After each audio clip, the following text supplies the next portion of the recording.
সরকারি কর্মকর্তা কর্মচারী হন, কোনোভাবেই কোনো হাদিয়া নিতে পারবেন না, সেটা যেভাবেই হোক। অনেক কাছে বলে, স্যার আমি তো আপনার ঘুষ দেই নাই, গাড়ি একটা আনছি আপনার জন্য, আশা করি দেখলে পছন্দ হবে, নিউ মডেলের একটা গাড়ি দিলাম। ঘুষ না স্যার, আপনার বাসা থেকে আসতে যাইতে কষ্ট হয়, ফ্যামিলি টেবিলে বাজারে যাইতে পারেন না, এই জন্য এটা একটা হাদিয়া। স্যার শুনছি বাসায় নাকি ফ্রিজটা পুরান হয়ে গেছে, এই জন্য একটা ফ্রিজ, এটা নতুন ফ্রিজ, এটা আপনি দূর অফিস থেকে বসে স্যার কন্ট্রোল করতে পারবেন, এই ফোনটা আপনার সুবিধার জন্য, শুনছি বাসায় ভাবির কষ্ট হয়, তো একটা ফ্রিজ দিলাম স্যার, একটু মডেলটা নতুন, অফিস থেকে বসে নিয়ন্ত্রণ করা যাবে। ঘুষ না, হাদিয়া। তারা শুনছে আপনার বাসায় ল্যাপটপটা নাকি অনেক পুরান হয়ে গেছে, ল্যাপটপটা একটু দিলাম, একটু নতুন কনফিগারেশন আছে, খুব ভালো সার্ভিস দেয়, স্যার এটা ঘুষ হিসাবে নিয়েন না, আপনার সাথে আপনার হৃদ্যতা আছে, ভালোবাসা আছে, এই জন্য এটা দিলাম স্যার।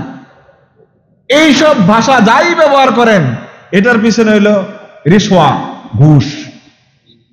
কারণ আরো কত মানুষ তো আছে, কাউরে তো আপনি গাড়িও দিলেন না, একটা ল্যাপটপও দিলেন না। একটা ল্যাপটপ দিবেন, 10 টাকা দিচ্ছেন না কোনোদিন কাউরে? 5 টাকা দিন যে ভাই আপনি 50 টাকা রাখেন, সকালে নাস্তা করেন, দেন নাই, কারণ তার কাছে আপনার ধরা নাই, ঠেকা নাই। যে অফিসারের কাছে আপনার ধরা ঠেকা, তার বাসায় যোগাযোগ করছেন, তার দুর্বল জায়গা কোনটা ওইটা চিহ্নিত করছেন, ওইটা হাদিয়া নাম দিয়ে ঘুষ দিয়ে আপনার কাজ ছাড়াই নিছেন। নবী করিম সাল্লাল্লাহু আলাইহি ওয়াসাল্লাম এটা করতে নিষেধ করেছেন। নবী করিম সাল্লাল্লাহু আলাইহি ওয়াসাল্লামের আমলে এক সাহাবীকে, তিনি ইমাম বুখারী মুসলিম মুত্তাফাকুন আলাইহি হাদিস, এক সাহাবীকে পাঠালেন, আবু হুমায়দা সাঈদী রাদিয়াল্লাহু তাআলা থেকে হাদিস, ইস্তামালান নবী সাল্লাল্লাহু আলাইহি ওয়াসাল্লাম রাজুলাম মিনাল আজদ ইউকালু লাহু ইবনুল লুতবিয়া। বনু আজদ গোত্রের একজন সাহাবী, তাকে ডাকা হতো ইবনুল লুতবিয়া বলে, তাকে নবী করিম সাল্লাল্লাহু আলাইহি ওয়াসাল্লাম পাঠালেন কোন এক জায়গায় ট্যাক্স অফিসার করে, আলা সাদাকা, তিনি আনবেন জাকাতের মাল, এটা আদায়ের জন্য তাকে নিযুক্তি দেওয়া হয়েছে।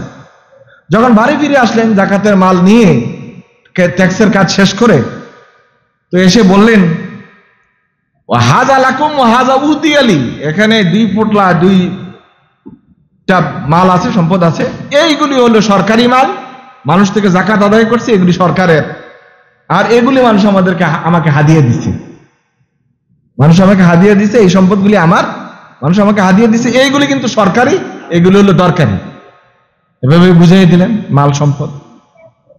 রাসূলুল্লাহ সাল্লাল্লাহু আলাইহি ওয়াসাল্লাম এটা শুনে কি করলেন, মসজিদে দাঁড়িয়ে গেলেন, একটা স্বল্প দৈর্ঘ্য একটা বক্তব্য দিলেন, হামদোসানা করলেন। তারপর রাসূল বললেন, আম্মা বা'দু ফাইন্নী আস্তামিলু রাজুলান মিনকুম ফি উমুরিন মিম্মা ওয়াল্লানি আল্লাহু, আল্লাহ সুবহানাহু ওয়া তাআলা আমাকে যে দায়ভার দিয়েছেন, দায়িত্ব দিয়েছেন, সেই কাজ আদায় করার জন্য আমি তোমাদের কাউকে নিযুক্তি দেই। এত কাজ তো আর প্রেসিডেন্টের দ্বারা, দায়িত্বশীলের দ্বারা একা করা সম্ভব নয়, এজন্য আমি কাউকে সেখানে গভর্নর হিসেবে, দায়িত্বশীল হিসেবে পাঠাই। ফায়াতি আহাদুকুম, তখন দেখা গেল তোমাদের কেউ আমার কাছে আসে, ফায়াকুলু হাদা লাকুম ওয়া হাদিহি উদিয়াতলি, সে এসে বলে এগুলো হলো সরকারি মাল, এগুলো লোকের আমাকে হাদিয়া দিয়েছে।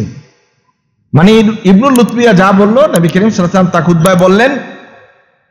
রাসূল পরে প্রশ্ন করলেন, ফাহাল্লা জালাসা ফি বাইতি আবিহি আও বাইতি উম্মিহি ফায়ানজুরু ইহদালাহু আমলা, যদি তাকে আমি জাকাতের ট্যাক্স অফিসার করে, জাকাত অফিসার করে না পাঠাইতাম, সে তার বাবার ঘরে, মায়ের ঘরে থাকতো, তার বাড়িতে থাকতো, দেখা যায় তো কেউ তাকে হাদিয়া দেয়। সে যদি বাড়িতে বসে থাকতো তাহলে কি তাকে হাদিয়া দিত? হাদিয়া তো দিছেই সরকারি কর্মকর্তাকে কিছু জাকাতের মাল ফাঁকি দেওয়ার জন্য, যেটা আমরা ট্যাক্স অফিসারদেরকে হাদিয়া মানুষ দেয়। এগুলো কি হাদিয়া? হাদিয়া নয়, এগুলো রেশওয়া। পরিভাষা পরিবর্তন করে দিলে কোনো হারাম কাজ জায়েজ হয়ে যায় না। আপনি যদি সুদের বিষয়ে বলেন এটা প্রফিট বা লাভ, এতে সুদ জায়েজ হয়ে যায় না। রিশওয়াকে অন্য পরিভাষায় হাদিয়া বলে দিলেন, এটা জায়েজ হওয়ার কিন্তু কোনো সুযোগ নাই। সুতরাং আয়ের ক্ষেত্রে এই বিষয়টি খুবই গুরুত্বপূর্ণ। কি ধরনের সম্পদ আপনি উপার্জন করলেন, আল্লাহ রাসূল শেষে কি বললেন? ওয়াল্লাযী নাফসি বিয়াদিহি, আল্লাহর কসম করে বলি যার হাতে আমি মুহাম্মদের প্রাণ, লা ইয়াখুযু আহাদুম মিনহু শাইয়ান ইল্লা জাআ বিহি ইয়াউমাল কিয়ামাতি ইয়াহমিলুহু আলা রাকাবাতিহি, যে জানিবে ওইটা বহন করে কিয়ামতের মাঠে উঠতে হবে। এই সরকারি সম্পদের বিপরীতে, কাজের বিপরীতে যদি কেউ এরকম হাদিয়ার নামে দুর্নীতির টাকা সম্পদ কেউ আহরণ করে, এগুলো নিয়েই তাকে কিয়ামতের মাঠে উঠতে হবে। স্যার ভালো গাড়িটা দিয়েছি, নিয়ে যান, হাদিয়া হিসেবে নিছেন, ওই গাড়ি মাথায় করে কিন্তু উঠতে হবে, এটা ওজন যাই হোক। আল্লাহ রাসূল বলছেন ওটা গাড়ি নিয়েই উঠতে হবে।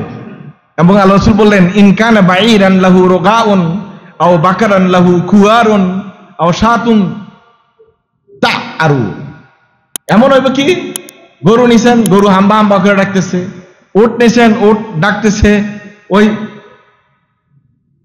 ছাগল নিয়েছেন, ছাগল এখন ভেবে করে চিৎকার করতেছে। এই অবস্থায় আপনি কিয়ামতের মাঠে উঠবেন। অর্থাৎ যেভাবে দুর্নীতি করেছেন, দুর্নীতির সকল সম্পদ ঘাড়ে নিয়েই, দায়ভার নিয়ে আপনাকে কিয়ামতের মাঠে উঠতে হবে, বাঁচার কোনো কায়দা নেই।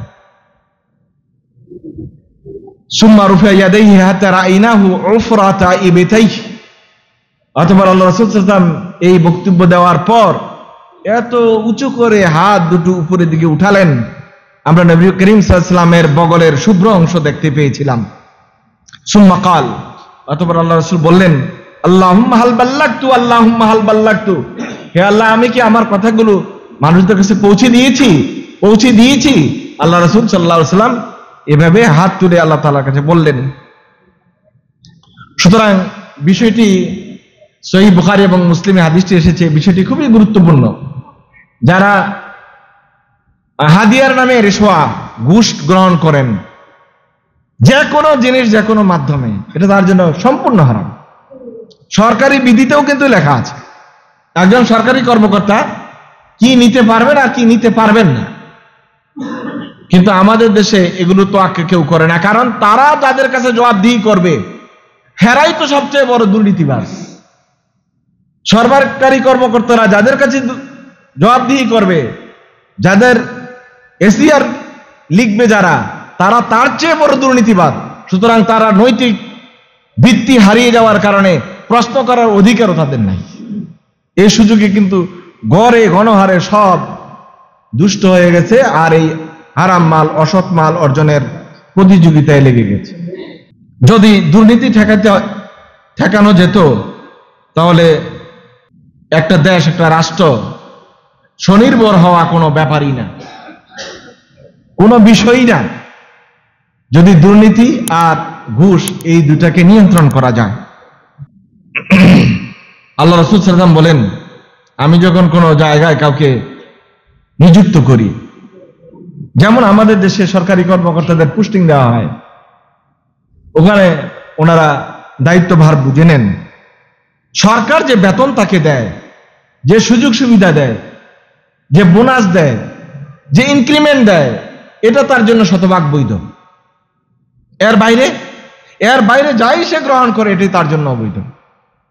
সহিহ হাদিসে এসেছে, হযরতে আব্দুল্লাহ ইবনে বুরাইদা রাদিয়াল্লাহু তাআলা থেকে হাদিস, আন্না নবী সাল্লাল্লাহু আলাইহি ওয়াসাল্লাম قال, নবী করিম সাল্লাল্লাহু আলাইহি ওয়াসাল্লাম বলেন, মান ইস্তা'মালনাহু আলা আমালিন ফারাযাকনাহু রিজকান, যাকে আমরা কোনো জায়গায় দায়িত্ব দেই, নিয়োগ দেই, আর আমরা তাকে সেখানে রিজিকের ব্যবস্থা করি, অর্থ দেই, বেতন দেই বা যাই দেই, এইটাই হলো তার জন্য বৈধ।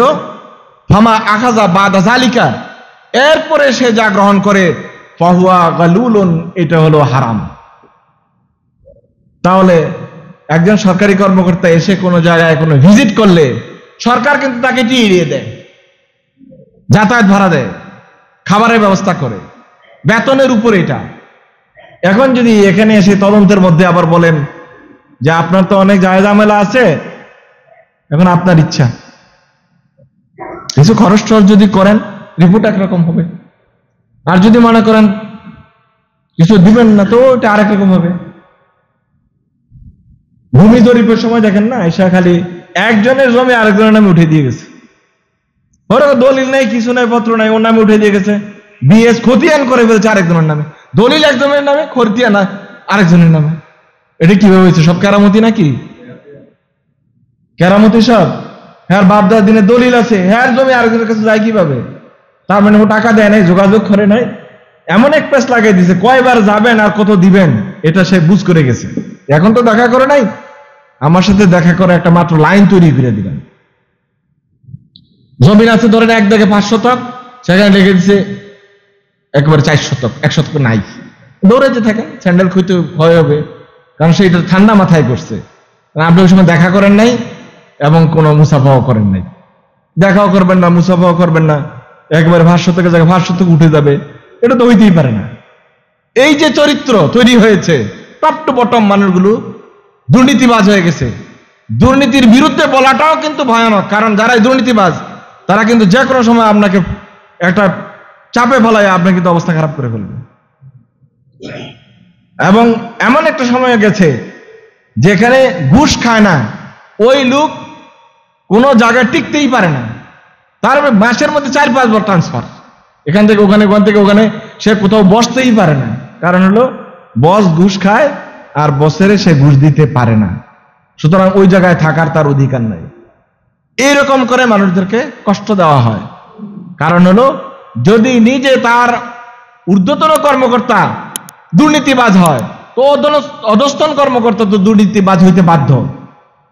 আমি এমন অনেক জায়গার খবর জানি যেখানে অধস্তন কর্মকর্তারা সৎ থাকার কোনো সুযোগ নাই। বিভিন্ন পুলিশ স্টেশন, বিভিন্ন বিউপি, ওই যে আমাদের বর্ডার গার্ডদের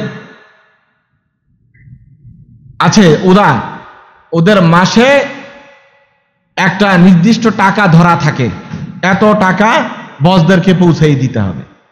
এখন আমি কোন কোন জায়গার হিসাব যা শুনছি, ওই থানায় বা ওই বিউপিতে যারা আছে সবার মাসের বেতন দিলেও ওই ওস্তাদের চাহিদা পূরণ হয় না।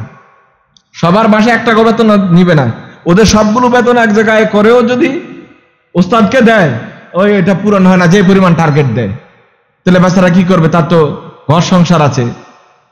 তখন সে ওই দুর্নীতি করতে বাধ্য হয়, সে অপরাধ করতে বাধ্য হয়, সে ঘুষ দেওয়ার জন্য সে বেপরোয়া হয়ে যায়। সুতরাং এইটা নিয়ন্ত্রণ হতে হবে সরকারের ঊর্ধ্বতন কর্মকর্তা থেকে। যখন মাথা ঠিক হয়ে যাবে তখন পুরো শরীর ঠিক হয়ে যাবে। যখন মাথা পচে যাবে তখন আর কোনো অংশই ভালো থাকার কোনো সুযোগ নাই। নবী করিম সাল্লাল্লাহু আলাইহি সাল্লাম এজন্য বলছেন যে সম্পদটা সরকার আপনাকে দিয়েছে, সরকারি কর্মকর্তা, এটাই আপনার জন্য বৈধ। অন্য কোনো ভাবে যদি আপনি নিলেন তাহলে আপনি মানুষের সম্পদ অন্যায়ভাবে ভক্ষণ করলেন। এটা আল্লাহ রাসূল সাল্লাল্লাহু আলাইহি ওয়াসাল্লাম সম্পূর্ণ নিষেধ করেছেন, এই কাজটি করা যাবে না। আমাদের দেশে তো শুধু নির্দিষ্ট কয়েকটা কাজকেই মনে করা হয় যে এগুলি অপরাধ। আপনারা জানেন না, বিশাল বিশাল কাজ, এই যে আন্তর্জাতিকভাবে টেন্ডারগুলি হয়, 1000 কোটি টাকার ঘুষ লেনদেন হয়, 1000 কোটি টাকার ঘুষ লেনদেন। কোন একটা কোম্পানিকে কাজ পাওয়াই দেওয়া, কোন একটা কোম্পানিকে আগাইয়া দেওয়া অথবা কাউকে বাদ দেওয়া, এইসব ক্ষেত্রে কিন্তু 1000 কোটি টাকা লেনদেন হয়। এগুলো তো আর সাধারণ লেনদেন হয় না, রাষ্ট্রীয় পর্যায়ে দুর্নীতিগুলি হয়। এখন দেখেন না, দুর্নীতির বিরুদ্ধে যখন অভিযান চলছে তখন কত ধরনের তথ্য বেরিয়ে আসছে। কাজেই কে কি করলো, ধরেন আপনি ঘুষ খাচ্ছেন, সুদ খাচ্ছেন, কেউ আপনাকে প্রশ্নবিদ্ধ করতে পারলো না, আপনি অতি চালাক মানুষ, এ থেকে আল্লাহর কাছে বেঁচে যাবেন? আল্লাহ তাআলা কি জানেন না?